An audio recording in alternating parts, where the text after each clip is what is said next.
యెహెజ్కేలు గ్రంథము 37వ అధ్యాయము. యెహోవా హస్తము నా మీదికి వచ్చెను.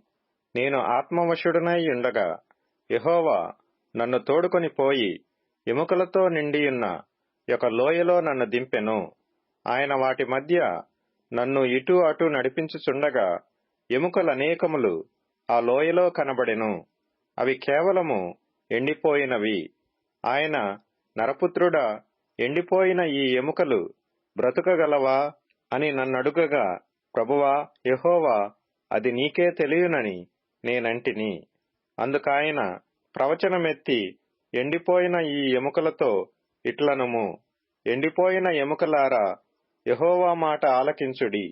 ఈ ఎముకలకు ప్రభువైన యెహోవా సెలవిచ్చినదేమనగా, మీరు బ్రతుకున్నట్లు నేను మీలోనికి జీవాత్మను రప్పించుచున్నాను. చర్మము కప్పి మీకు నరములనిచ్చి మీ మీద మాంసము పొదిగి చర్మము మీ మీద కప్పెదను. మీలో జీవాత్మనుంచగా మీరు బ్రతుకుదురు. అప్పుడు నేను యెహోవానై ఉన్నానని మీరు తెలుసుకొందురు. ఆయన నాకిచ్చిన ఆజ్ఞ ప్రకారము నేను ప్రవచించుచుండగా గడగడమను ధ్వని ఒకటి పుట్టెను. అప్పుడు ఎముకలు ఒకదానితో ఒకటి కలిసికొనెను. నేను చూచుచుండగా నరములను మాంసమును వాటి మీదికి వచ్చెను. వాటిపైన చర్మము కప్పెను. అయితే వాటిలో జీవాత్మ ఎంతమాత్రమునూ లేకపోయెను. అప్పుడు ఆయన, నరపుత్రుడా, జీవాత్మ వచ్చునట్లు ప్రవచించి ఇట్లనుము, ప్రభువగు యెహోవా సెలవిచ్చినదేమనగా, జీవాత్మ నలుదిక్కుల నుండి వచ్చి హతులైన వీరు బ్రతుకున్నట్లు వారి మీద ఊపిరి విడువుము. ఆయన నాకాజ్ఞాపించినట్లు నేను ప్రవచింపగా జీవాత్మ వారిలోనికి వచ్చెను. వారు సజీవులై లేచి లెక్కింపశక్యము కాని మహాసైన్యమై నిలిచిరి. అప్పుడాయన నాతో ఇట్లనెను, నరపుత్రుడా, ఈ ఎముకలు ఇశ్రాయేలీయులనందరినీ సూచించుచున్నవి.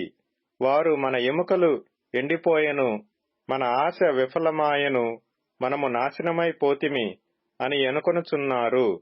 కాబట్టి ప్రవచనమెత్తి వారితో ఇట్లనుము, ప్రభువగు యెహోవా సెలవిచ్చినదేమనగా, నా ప్రజలారా, మీరున్న సమాధులను నేను తెరచెదను.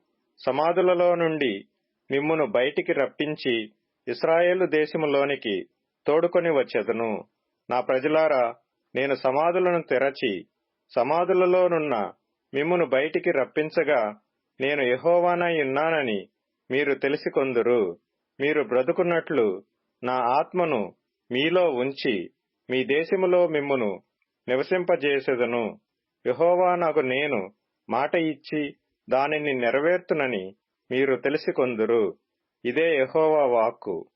మరియు యెహోవా వాక్కు నాకు ప్రత్యక్షమై ఇలాగు సెలవిచ్చెను, నరపుత్రుడా, నీవు కర్ర తునక ఒకటి తీసుకొని దానిమీద యూదావారిదనియు వారి తోటివారగు ఇశ్రాయేలీయులదనియు పేళ్లు వ్రాయుము. మరి ఒక తునక తీసుకొని దానిమీద ఎఫ్రాయిమునకు తునక, అనగా యోసేపు వంశస్థులదనియు వారి తోటివారగు ఇశ్రాయేలు వారిదనియు వ్రాయుము. అప్పుడది ఏకమైన తునక ఎగునట్లు ఒకదానితో ఒకటి జోడించుము. అవి నీ చేతిలో ఒకటే తునక ఎగును.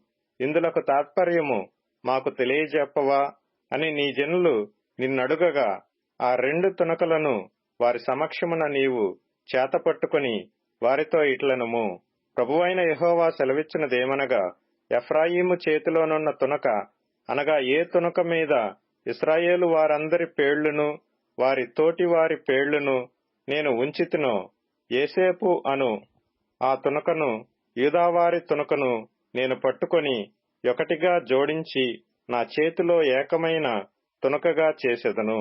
ఇట్లుండగా వారికీలాగు చెప్పుము, ప్రభువైన యెహోవా సెలవిచ్చినదేమనగా, ఏ ఏ అన్యజనులలో ఇశ్రాయేలీయులు చెదరిపోయిరో ఆయా అన్యజనులలో నుండి వారిని రక్షించి, వారు ఎచ్చటెచ్చట ఉన్నారో అచ్చట నుండి వారిని సమకూర్చి వారి స్వదేశములోనికి తోడుకొని వచ్చి, వారిక మీదట ఎన్నటికిని రెండు జనములుగాను రెండు రాజ్యములుగాను ఉండకుండునట్లు ఆ దేశములో ఇశ్రాయేలీల పర్వతముల మీద వారిని ఏకజనముగా చేసి వారికందరికి ఒక రాజునే నియమించెదను.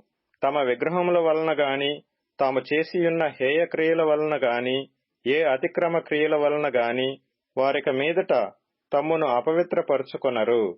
తాము నివసించిన చోట్లన్నిటిలో వారు మానక పాపములు ఇక చేయకుండా వారిని రక్షించి వారిని పవిత్రపరచెదను. అప్పుడు వారు నా జనులగుదురు, నేను వారి దేవుడినై యుందును. నా సేవకుడైన దావీదు వారికి రాజవును. వారికందరికీ కాపరి ఒక్కడే యుండును. వారు నా విధులను అనుసరింతురు, నా కట్టడలను గైకొని ఆచరింతురు. మీ పితరులు నివసించున్నట్లు నా సేవకుడైన యాకోబునకు నేనిచ్చిన దేశములో వారు నివసింతురు. వారి పిల్లలను వారి పిల్లల పిల్లలను అక్కడ నిత్యము నివసింతురు. నా సేవకుడైన దావీదు ఎల్లకాలము వారికి అధిపతియై యుండును.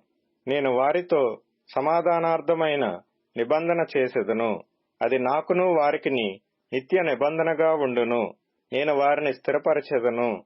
వారిని విస్తరింపజేసి వారి మధ్య నా పరిశుద్ధ స్థలమును నిత్యము ఉంచెదను. నా మందిరము వారికి పైగా నుండును. నేను వారి దేవుడనై యుందును. వారు నా జనులై యుందురు. మరియు వారి మధ్య నా పరిశుద్ధ స్థలము నిత్యము ఉండుటను బట్టి యెహోవానైన నేను ఇశ్రాయేలీయులను పరిశుద్ధపరచువాడనని అన్యజనులు తెలిసికొందురు.